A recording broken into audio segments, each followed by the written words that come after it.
नमस्कार। चुनावी समर में आप लोगों का स्वागत है।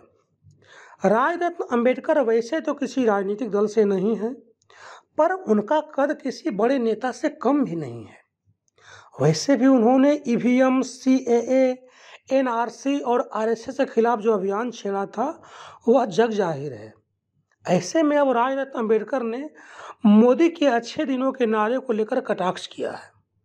यहाँ गौर करने वाली बात यह है कि सुहेल देव भारतीय समाज पार्टी के राष्ट्रीय अध्यक्ष ओम प्रकाश राजभर ने भी मोदी सरकार के अच्छे दिन आएंगे नारे पर हमला बोला है। आपको बता दें कि राय रत्न अंबेडकर ने कहा कि मोदी सरकार ने अच्छे दिन लाने का झांसा देकर जिस तरह से देश और प्रदेश के लिए बुरे दिन लाए हैं, उसको देखते हुए ऐसा महसूस हो रहा है कि बुरे दिन ही अच्छे थे। उन्होंने कहा कि मोदी अपनी हर रैली में नारा लगवाते थे कि अच्छे दिन आएंगे, और जनता भी मोदी के पीछे पीछे नारा लगाती थी, लेकिन जनता मोदी के इस नारे के पीछे की राजनीति को समझ नहीं पाई।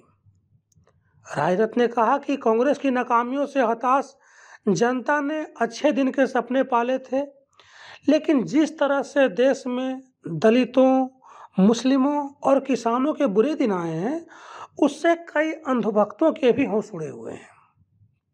राय रत्न ने कहा कि वैसे भी कहा जाता है कि चोर भी 4 घर छोड़कर चोरी करता है, लेकिन मोदी सरकार ने उन 4 घरों को भी।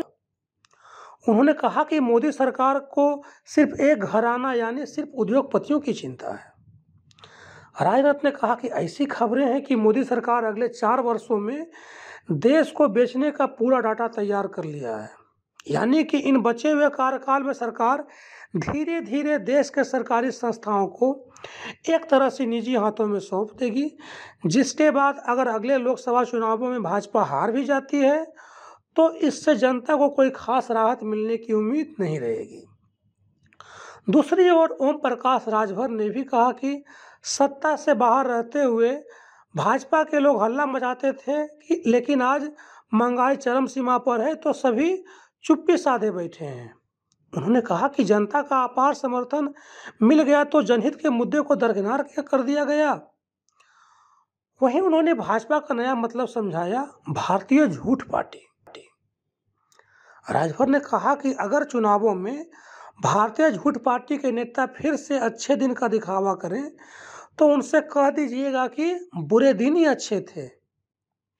इसके साथ ही उन्होंने केंद्र सरकार को किसानों के मुद्दे पर कटघरे में खड़ा करते हुए कहा कि जब यह सरकार किसानों की नहीं हुई तो फिर किसी की नहीं होगी।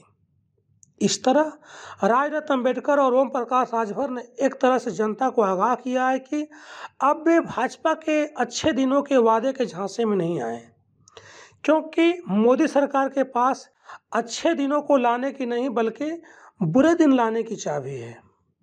वैसे जिस तरह से इन नेताओं ने अच्छे दिन के नारे पर भाजपा के दिग्गज नेताओं को घेरा है, वह यह बताने के लिए काफ़ी है कि अब जनता को झांसे में लेना थोड़ा सा मुश्किल होगा, जिससे देश और प्रदेश में भाजपा की विदाई का रास्ता तैयार होगा।